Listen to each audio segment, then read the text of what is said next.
So I called an audible about a week before I submitted my presentation to Kevin Klein. If you look at the agenda for the day, there's a much longer title that's on there for my remarks this morning. And I reduced it to these two simple words, golf and innovation. Because I think for most of us, these probably aren't words that we consider in tandem very often. Right? In golf, we love to celebrate the traditions and the history of the game. We talk about those ancient and honorable traditions. They're in our mission statements for many of our organizations, for some of our clubs. We revere our past and we celebrate our past. And that's a really important and fundamental aspect of the game. But lately, if you've been around the leadership of the game for the last couple years, there's this new word, innovation, that keeps creeping into our conversation. We talk about innovating in and around the golf experience. And I think it's important to pause and reflect on what that means, and that's what I want to do this morning. Open with a few remarks about innovation, and then talk in a little bit of length and show a couple of case studies of some of the key components or drivers of innovation, concept of data, or more specifically big data, collaboration, voice of the customer, and then I'm going to try to pull it all together at the end. So innovation, what's innovation? I'm going to pause for a moment and ask each of you to just think for a moment, how would you define innovation? Where are you being innovative in your operations today? Where are you being innovative in the experience that you're offering to your golfers? Innovation is an interesting word. It's a bit hard to define. It's sort of this amorphous concept. We think of energy and electricity. We think of sparks of creativity. It's a concept that in a lot of ways it's hard to get our hands around. It's hard to get our arms around. And I think many of us tend to defer to this notion of innovation as it's the great idea that comes at 3 o'clock in the morning when you can't sleep and you're lying in bed, and it's this sort of lightning bolt that comes from the sky, or it's the light bulb that appears above your head. This is what a lot of popular culture leads us to think that innovation is about. Or else we think of the great innovators, whether it's my friend Leonardo or Albert or Steve. Certainly, history has been full of great innovators, innovators of machines, innovators of ideas and formulators, innovators of new technologies and new platforms. And it's easy to get sort of overwhelmed by these big, sort of noble, grand concepts of what innovation might be. But the reality is this: innovation is not rocket science, right? Nor does innovation have to be brain surgery. These are ideas that we commonly think of. We talk a lot at the USGA these days about how to build an innovative culture. Right? So it's one thing to have sparks or moments of inspiration, but how do you embed this within an organization, whether it's within your club, whether it's within a state and regional golf association or a national golf association? How do we create a system of innovation so that innovation becomes a habit, a constant within our lives, instead of the occasional spark of a good idea? I think the best definition of innovation may in fact be the simple notion of continuous improvement. It's a very simple idea. How do I do my job better today than I did yesterday? How will I do my job better tomorrow than I did it today? Innovation can be incremental. It can be small changes in the way that we operate on a daily basis that actually drive improvement in the way that we run our organizations or in the experiences that we offer to our customers. And innovation can simply become a cycle. There's a lot of literature that's sort of written about this notion of the continuous improvement cycle that starts with fundamental analysis, with collecting of information and data, with putting in place plans and models, deploying those models, evaluating the success of those models, and then starting that whole cycle again. The most innovative cultures, the most innovative organizations, what you find is that they are built around this structure, this very basic fundamental process of continuous improvement. There's a lot of books, there's a lot of literature out there. You can read the Harvard Business Review, you can go to the business section in any bookstore. You're going to find a lot of books about innovation. You're going to find a lot of books on continuous improvement. Let me boil those down for you to 3 simple concepts. The first is data, the key drivers of innovation. Data, or as I referenced earlier, In today's parlance, big data, right? We hear this phrase, big data, a lot. The notion that organizations are starting to amass large amounts of data and to find connections, to find insights and learnings within that data that can help them improve the way that they operate. The second key driver of continuous improvement is collaboration. How do you build an environment where you break down the silos between individuals or between parts of your organization to collectively problem solve? Collaboration can exist within an organization, it can exist within an industry. And I think that's probably one of the most important opportunities that exists for the golf community, is to find better ways that we can collaborate across the industry within different sectors of the industry and different parts of the industry at a local level, but also a national level, to drive improvement for golfers. And the third key driver of continuous improvement is the simple notion of customer engagement. How often do you engage with your golfers? Do you know how they feel about the experience you offer? Do you know what they like? Do you know what they don't like? Sometimes we simply have to stop and engage with the audience, with the customer base that we serve, and ask them questions about how things are going and how satisfied they are with the experience. And from those key learnings, we will come up with opportunities. We will find those opportunities that exist to drive improvement tomorrow. So let's go a little deeper into data. I really happen to like this particular quote. It's by James Harrington. Harrington's an American-born entrepreneur turned business management leader. And he talks about the importance of data and ties it in very nicely to this notion of continuous improvement. He says, measurement, so data collection, is the first step that leads to control and eventually to improvement. If you can't measure something, you can't understand it. If you can't understand it, you can't control it. If you can't control it, you can't improve it. It's a really eloquent quote that takes us from data to the notion of process improvement at the end. This is what, and Valerie referenced, this new function at the USGA called Research, Science, and Innovation. I suspect that there are a number of folks in the room that haven't heard about this. We spun up this group about 2 years ago. It comprises Ph.D. scientists and engineers from our Research and Test Center, from our green section. We brought together some of the more creative and data-driven minds in the organization to see if we could start to solve for some of the more significant problems that the game is facing today. The group's work focuses around these 4 buckets: theoretical and applied research, product development. How many people knew the USGA had an R&D function? But we do today. Education, taking that knowledge, what we learned, getting it out into the field, and this important notion of measurement. The group really has 3 core principles that are guiding, 3 core philosophies that are guiding its work. The first is applying the scientific method to solve problems that the game is facing.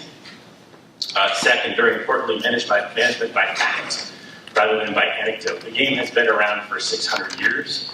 A lot of the ways in which we manage the game today is actually based on one person's opinion, one person's experience, one person's hypothesis of how we can solve all of golf's problems. We believe that fact rather than anecdote, objectivity rather than subjectivity, is going to lead ultimately to better and more effective solutions for the game. Because of this, these sort of core philosophies, the work really centers in and around 2 areas. The first is the development of new technologies. So whether it's a new piece of hardware that we want to deploy on a golf course, an augmented flag stick that helps us collect data on the movement of golfers around the golf course, or whether it's a new piece of software, we are focused on creating new technologies that can be deployed at the facility level to improve the golfer experience and improve your operations. We're also very much focused on this notion of big data. How can we start to more effectively collect data across the golf course, start to analyze that data and find patterns and eventually find solutions for some of our challenges. The first application really of the RSI team was in and around the issue of pace of play. This goes back 4 years or so in the organization. And it's a response to this important notion of voice of the customer engagement that I talked about, right? There was quite a bit of industry research that was done. A lot of that came out of the PGA of America's Golf 2.0 initiative a couple of years ago. One of the loud messages that we continually hear from golfers is the game takes too long to play. And for us, the first sort of way we addressed it was really more of a public awareness campaign. You'll remember maybe some of the While We're Young PSAs that we released in 2013. Far more important than the public service announcement, however, was the work that sat behind it and underneath it, some of which went to the creation of a new mathematical model for pace of play. I put this up on the screen. I'm not going to walk you through it. It's quite complex mathematically, but it was the first ever attempt and first successful attempt to really create a mathematical model for pace of play on the golf course. Beyond just the model, however, we realized that we needed to collect data on pace of play, and this is where we get into sort of the big data realm. So beginning a couple of years ago, we started working with a number of facilities around the country to help us better understand where delays were happening on the golf course and why. Right? You send a golfer off the first tee, they come back on the 18th green, it took them 45 minutes longer than you thought it would. Where did that delay happen and why? And most facilities can't answer that question with any particular precision. You don't know really where those delays are happening. So we took these little GPS units, and that's what you see in the image here. They're about the size of a matchbook, but GPS technology has gotten very advanced these days. It's quite a small little device that you can put either in a golf bag or even better in a golfer's pocket. We deploy GPS devices on the first tee. We send the golfers out onto the golf course. They play their round. The GPS unit records their position in time and space every 5 seconds. So we know where you are, where you've been on the golf course, and when you were in those places on the golf course. On one particular golf course in Texas, we saw, as an aside, a really strange little pattern where there were a number of golfer tracks that went off to one particular tree over in the rough. We understood what was going on there.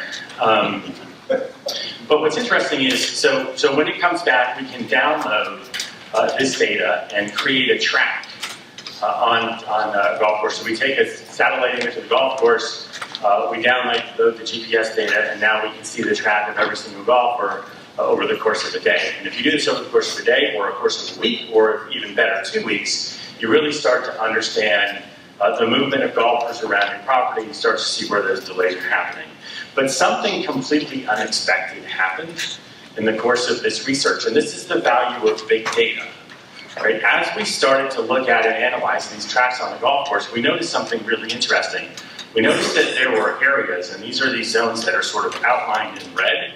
This is a golf course, a daily fee course down in Texas. That there were areas of the golf course that the superintendent and the crew were maintaining. They were watering, they were mowing, right? They were putting fertilizer down on it, they were putting nutrient on the golf course, chemicals on the golf course, and yet over the course of 2 weeks, not a single golfer was in this area. They were not playing a single shot from within these areas. And suddenly you realized we had something very different here. We had a mechanism for showing us, and this speaks very specifically to the point of management by fact rather than by anecdote. You know, you talk to the superintendent, you say, why are you maintaining this rough over on the side of the 10th fairway? And they say, well, my golfers hit it there. So all your golfers aren't hitting it there, so you don't know my golfers, right? I know my golfers, and they hit the ball there. Well, you know what? We suddenly have data that challenges the assumptions, that challenges one person's opinion or understanding of where golfers play from and where they don't.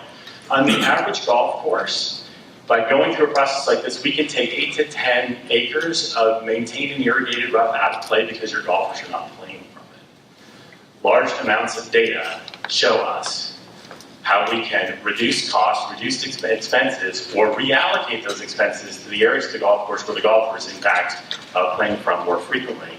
And so we created a new tool out of this, and this launched earlier this year, in March of this year. It's called USGA Resource Management. And it's a tool. What it does is it basically takes every golf course, takes a satellite image of the golf course, converts it into a series of polygons, and then we can start to assign data to a polygon. So we know that this particular piece of landscape is fairway, it's rough, it's green, it's bunker, and we can start to assign the resources that go into maintaining that very defined piece of turf. So what's the water that's going in? What's the energy cost to mow? What's the labor cost that's expended on it? And we suddenly have a tool that allows course managers and operators in a very refined way to understand how much it costs to maintain a very specific piece of their golf course, and how, if they need to, how they can realize effective cost savings, or they can reallocate savings to another part of the golf course. So where does this all go? Well, we're really intrigued by this notion of IoT devices, Internet of Things, right? Sensors are now becoming so small that we can put them on just about any individual, we can put them on any piece of our operations, we can start to collect data from them. So what if we can turn the golf course itself into a data collection tool? What if we can put sensors on every one of your pieces of maintenance equipment when it goes out? We can understand where it's been, what it's doing, how much time it's been in use, how much energy or gasoline, diesel it's consuming. What are those parts of the golf course that we can start to collect massive amounts of data on?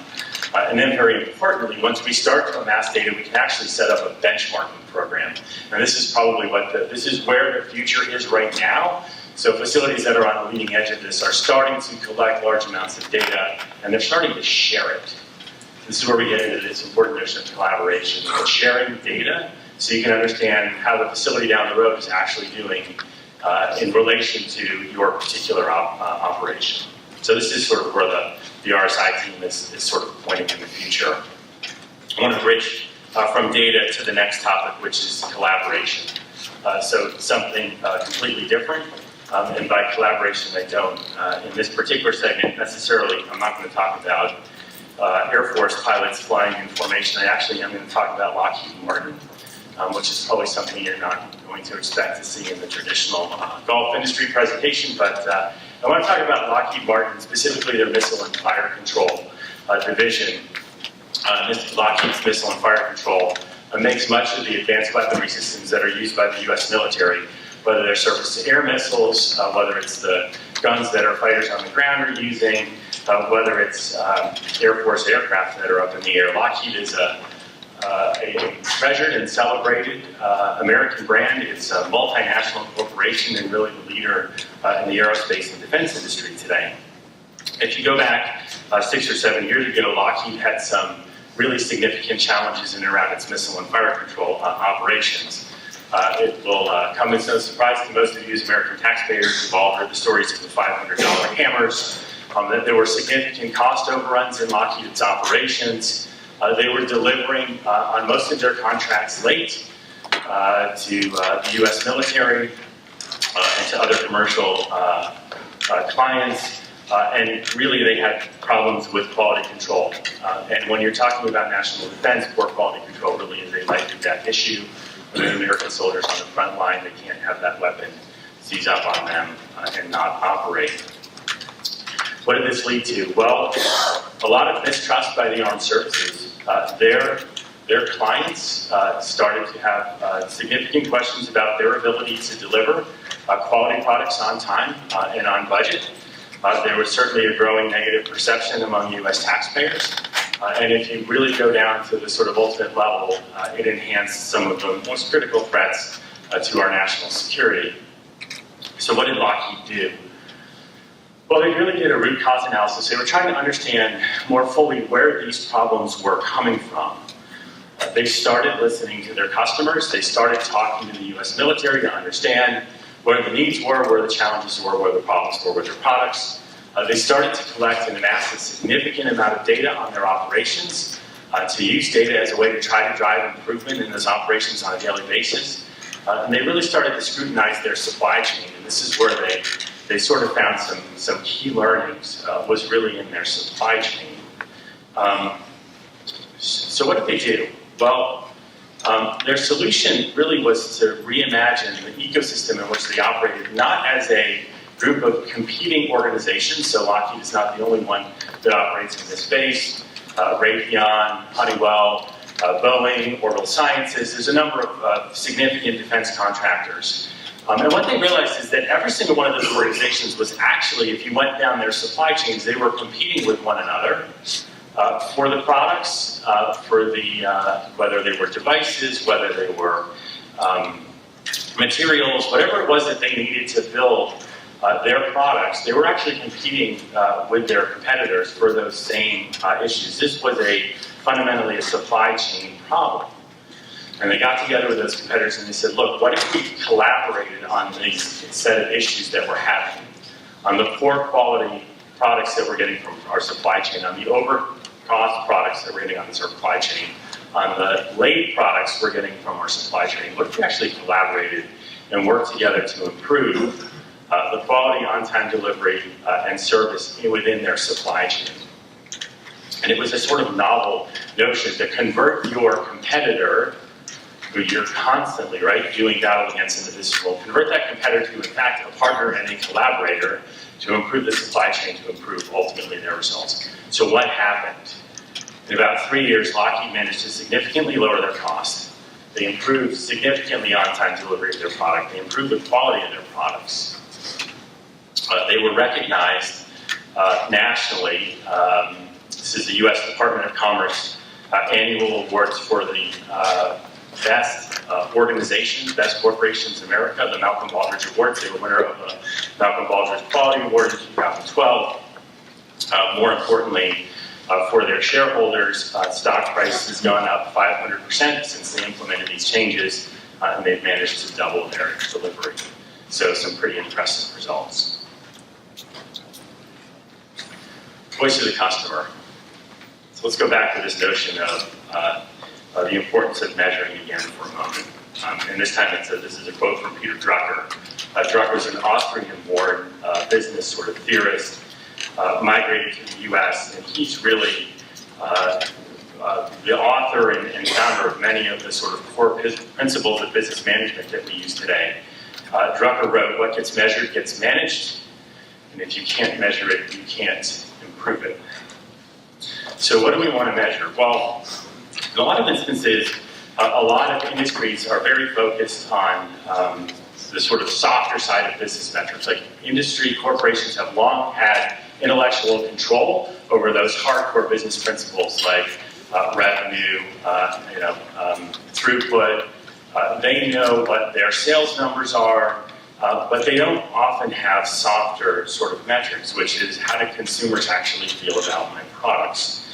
Back in the 1980s, Michigan State University partnered with a couple industries, leaders in a couple industries, to create this new survey called the American Customer Satisfaction Index. And now on an annual basis, more than 50 different industries are surveyed on the quality of the products that they're delivering to the American consumer, and the results are published on an annual basis. And these become some significant benchmarks that we might start to look at for golf. So this is 2015 data from the American Customer Satisfaction Index. These are some of the, just to give you a sense of some benchmarks for customer satisfaction with products. You can see sort of where the challenges are. Among the industries that are surveyed, the highest ranked industries in 2015 were full service restaurants and television. So we like to be fed and we like to be entertained with your product. Lowest ranked among the 48 industries, the airlines and the United States Postal Service. Probably no great surprise to a lot of people in the room where those sit. And I call attention to that number on the right-hand side. So you can see the range, 82% for the top-ranked industry, 69% for the bottom-ranked.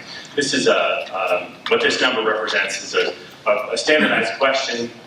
Given the product that you most commonly use, how satisfied are you with the overall quality of the product? And this is a top 3 box score that's presented. They do this for individual corporations. So the highest ranked corporations in 2015 were Chick-fil-A and Wegmans. Again, those that feed us, make us happy. Apple and Lexus, so innovators in the IT space, innovators in the automobile space, and Mercedes-Benz. So this will give you some benchmarks. So the top ranked corporations. So what about golf? Right? Do we have a customer satisfaction index for golf? Where do we sort of benchmark? Well, about 3 years ago, the USGA started a new survey.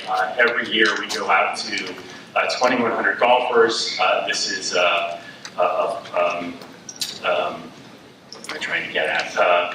Fully segmented customer survey, so men and women, public-private, high-end, low-end, geographically distributed across the country, statistically valid. It's research that we do with John Last in the Sports and Leisure Research Group. And we asked golfers, thinking about the typical experience on the golf course where you play most often, how satisfied are you with the overall experience? So this is the exact parallel to the North American Customer Satisfaction Index that we were just looking at. And you remember what the lowest ranked industries were at, 69%? This is where golf landed in 2015. Okay? This is a hard piece of data for our industry to absorb. I will give you a little bit of good news. So if we segment this, private club golfers in the Northeast do pretty well. You don't do as well as the West Coast. The happiest golfers in the country are men over the age of 50 playing in private clubs in California. Right. The least satisfied golfers in the United States are women playing on public golf courses in the Northeast.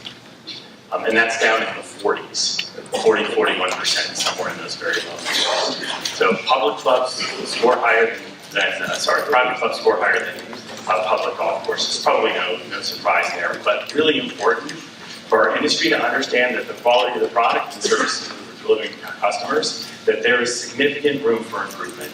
There's significant room for innovation, perhaps for continuous improvement. So comparably ranked corporations, pull some data back up, so that's 69%, Walmart, Bank of America, and McDonald's. So that's, if you want a sense of the equivalent sort of golf experience, and think about the customer experience and satisfaction with some of these other corporations. So what's going into that number? Well, we do go a little bit deeper. We don't just ask the one question. We want to understand from golfers what are the factors that ladder up to their overall satisfaction. I'm not going to walk through this slide in detail. No surprise, condition of the golf course, people that you play with, the ease of booking at tee time, pace of play. Right? So the same issues that we saw in some of the earlier industry research sort of resurface here in helping us understand those elements that ladder up to overall golfer satisfaction. We're not completely satisfied with the survey results and their completeness. So we're going to be launching in the next couple of months a national golfer experience study. We're going to be partnering with a lot of organizations across the industry, the Golf Club Owners Association, the Golf Course Superintendents Association, PGA of America. This really will be a collaborative industry effort to really go deeper and on a customer segment by segment basis really understand those differences in what contributes to overall satisfaction. And that's data we're going to be able to share with each of you at some point down the road. Hopefully you'll start to be able to benchmark your own golfers against national standards and understand where the opportunities for improvement sit for each of you.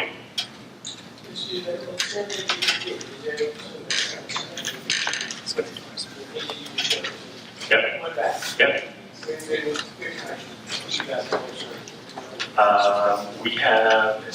I'm very happy to distribute the data to anyone who wants to see it.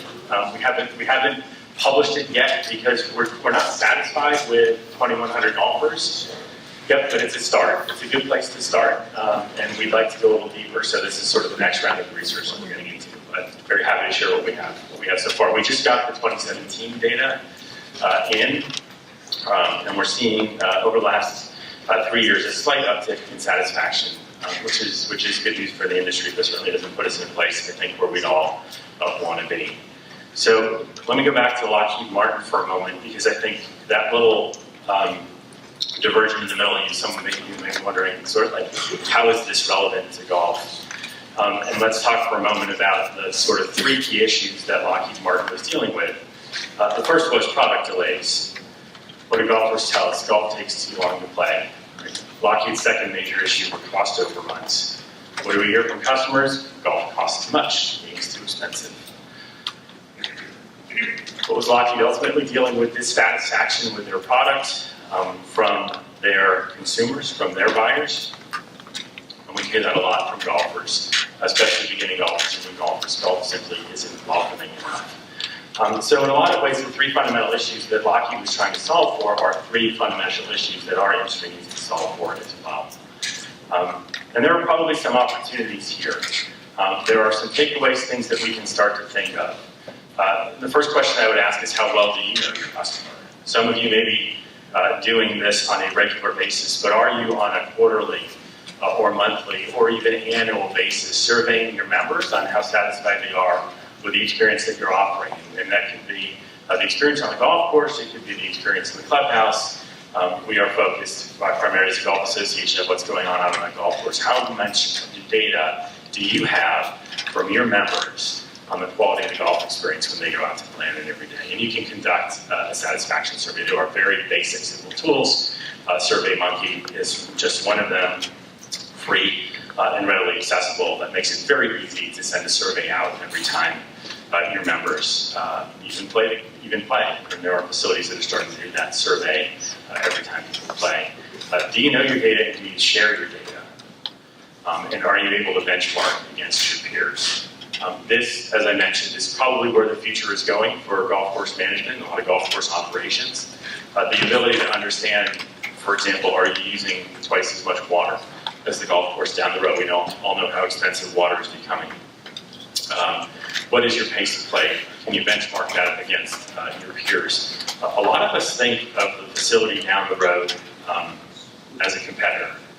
Right? You're fighting for members, but I would suggest that there's something really valuable in the Lockheed Martin experience when they reimagine their competitors, not as competitors, but as part of the same supply chain. We are all working together to deliver a quality product to golfers. And it could be that the driving range down the road, the public course down the road, they are actually your supply chain. Where are people learning the game today? They're learning the game in a lot of instances at a Topgolf, right? At a driving range, their first round is often on the public golf course. What if that experience on that public golf course down the road is terrible? Are they becoming a lifelong golfer? Are they going to become part of your supply chain? Probably not. And so we think of private clubs as maybe existing in isolation, maybe as competing with one another, or certainly as competing with that public golf course down the street. But I would urge you just to stop and reflect on the fact that that may be part of your supply chain. And you may want to share data with them. You may want to work with them to improve the quality of the experience that they are offering, because they're going to be their customers are going to be your future members down the road. Right? I think there's actually a lot we can learn from in that. Moving towards wrapping things up here a little bit, I bring up this slide a lot. I usually introduce it as Rand's grossly oversimplified model of golf's ecosystem. I think a lot of times over the last 30 years, our industry has forgotten that the health of the industry depends on both golfers and golf courses. Right? We've talked a lot. We've invested huge sums of money over the last 30 years in grow the game initiatives.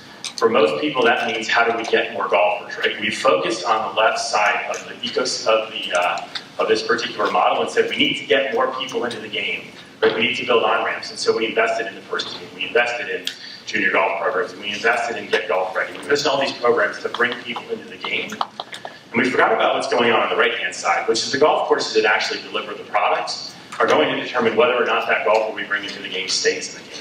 5 million people a year try our sport and leave, right? We have a problem because we don't have a product that's sticky, that's attractive enough to consumers. There are things that are fundamentally unsatisfying in the golf experience that are causing people to leave. We need to understand better what those are.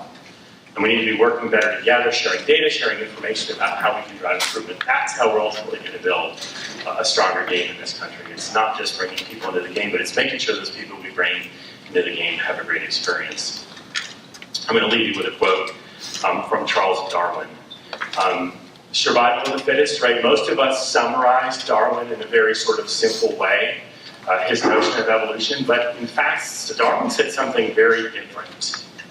Right? He didn't say survival of the fittest, if you go back and read. He wrote, it's not the strongest of the species that survive, nor the most intelligent that survives.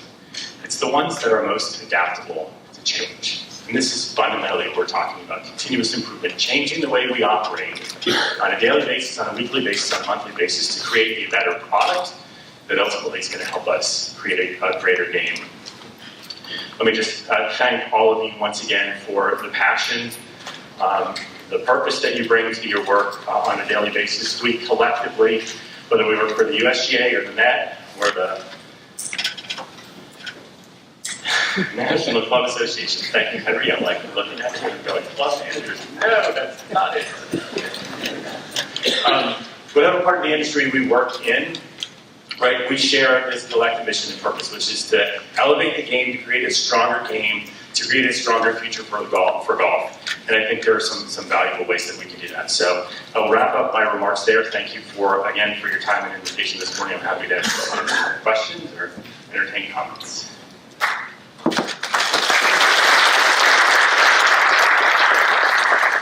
When you analyze big data, do you look at it as couples playing, or do you look at it as men, unaffiliated, women unaffiliated?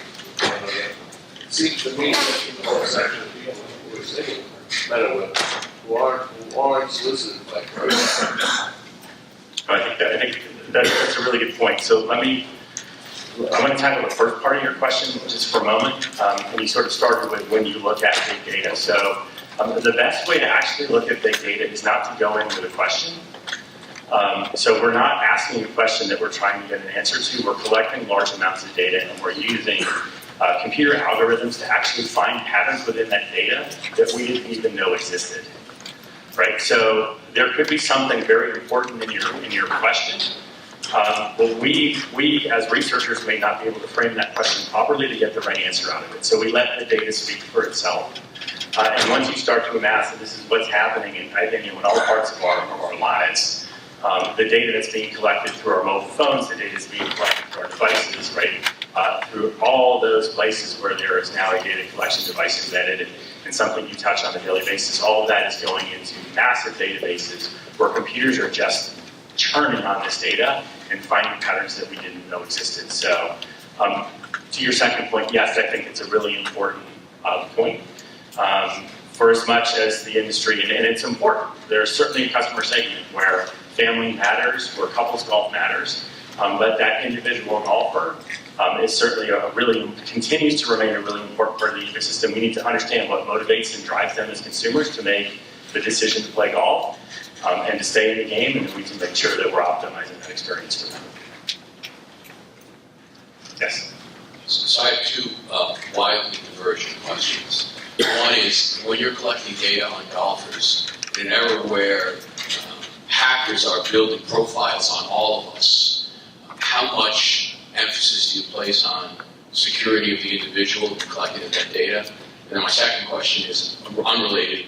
On your surveys that you do in an industry that's relatively traditional, how much pushback do you get from clubs when you're asking questions like, are members satisfied? I'm the chair of our club's communication and technology committee, and what I get told is, don't ask questions, then people will think about that. So on those two subjects, I'd love your point of view. Sure. So data collection is obviously a really, data security is obviously a very important issue. What I would tell you, probably answer it in two different ways. The first is to say that if you look over the last 2 years, I'll tell you that the USGA's largest single investment we're making right now is in our IT systems, our IT platform. Outdated databases and systems, 30 different databases across the organization. We're bringing those together on a common platform. Most importantly, as we do that, is data security and privacy. So our legal team has been looking very carefully at those issues to make sure that what we're building offers the necessary protections for the consumer that's in place. That is not a small investment. That is probably placing more burden on the association than anything else right now, is to trying to bring us into the 21st century in terms of data protection and data security. If your organizations, if your clubs haven't thought about these issues, you really need to be thinking about them. There's a lot of significant exposure there. The second thing is I would tell you that most of the data we're actually collecting in a lot of ways is independent from the individual's identity. So we're just looking, we may categorize someone as a female golfer aged 40 to 50, but we're not attaching a name or any sort of personal information to that. So we try to clear separation between the individual and the data that we're collecting that describes a type of individual. So our focus is more, it's on devices on the golf course, it's on, and then when we get into individuals, it's separating any sort of identity, personally identifiable information is separated from that data record. And on the resistance? Second question was resistance, yes. There's a lot of inertia and resistance in our industry. to change a lot. And again, you know, it is very common. It is probably more common than not that there is resistance to asking these questions. What is the Jack Nicholson line? You don't want to know the truth, you can't handle the truth. That is often the case in many clubs that sort of we talk to. They're afraid of what they might discover there. But if you can build the right culture, and it's really about changing the culture that exists within the organization or within the club, to help people understand that they're not going to personally be held accountable for deficiencies in an operation. You understand that collectively it is your group challenge and your group opportunity to drive improvement. So you have to set up the right culture and the right mentality where you depersonalize the results, so that the people who feel that their jobs or their livelihoods may be impacted by negative data, they'll simply understand that this is a collective opportunity for improvement for the organization to drive things forward. But that type of culture it takes strong leadership. It takes a lot of intentionality. You have to sort of keep working on it. But the very best organizations, the Baldrige Award winners on an annual basis, these are organizations that find ways within their culture to create a safe environment where data is not seen as a detriment to the individual, but is seen as an opportunity for the organization to improve. Yes. How successful was Grow the Game initiative? What do you think? Collectively, we have $500 million, $1 billion that have been put into Grow the Game initiatives over the last 30 years. There are fewer golfers playing the game today than there were 10, 15 years ago. Right? And that's the fundamental question. Why is that the case? We put a lot of money into, again, building the on-ramps that drove people to golf, and we didn't worry about the quality of the experience once they got there. So again, there's this churn. If you actually look at the golf data over a long trend, there's committed golfers. Again, you have to call committed golfers. They're pretty steady at about 20 million. And what's happened over the last 15 years is the churn that sits on top of it. That 2.5, 3, 4 million golfers a year in and out tour, that grew in the Tiger Woods era. So Tiger was successful at bringing people into the game to try the game. So above 20 million, 2.5 grew to 7 million. So we got to that really big number, but it's a lot of people going in and out of the game on an annual basis. That has contracted. That's the contraction we're feeling in the last couple of years is back to that sort of steady state of 20 million golfers. So it's a really important question the industry needs to ask. Was that effective? And if not, if collectively we can agree that was not effective, then we need to put our efforts and our energy into other issues. We would argue that it's really about improving the quality of the experience. That's where success is going to be found in the future. So we're going to be focused, we're going to be investing quite a bit more on the experience side and less on the pipeline side. I would just say, I'm sitting with my managers and we've never heard any of this information coming from the US. Never heard this information coming from the USGA. While it's very interesting, I think one of the things I might want to challenge you with is trying to be more proactive in reaching out with these sorts of things, sending us your surveys that we can then incorporate and send to our membership. The only thing that we really get relates to turf management. And so I would just ask you to think about how you can be more out there with us to give us this information. Complete criticism heard and completely accepted. I think that we understand where there have been some deficiencies in the operation, certainly in our communications sort of area. We know we need to invest more. One of the areas, and I oversee regional affairs, but a piece of that is now member clubs. So we just moved the member club program from a different part of the organization into my part of the organization so that we can connect the member club program with the science and innovation program. And we're going to be reimagining sort of what the communications vehicles are going outbound to member clubs so that we can start to share this information more readily. We know we're not there today, but we're making structural changes, continuous improvement, so that we can get ourselves in a position to share more than we have.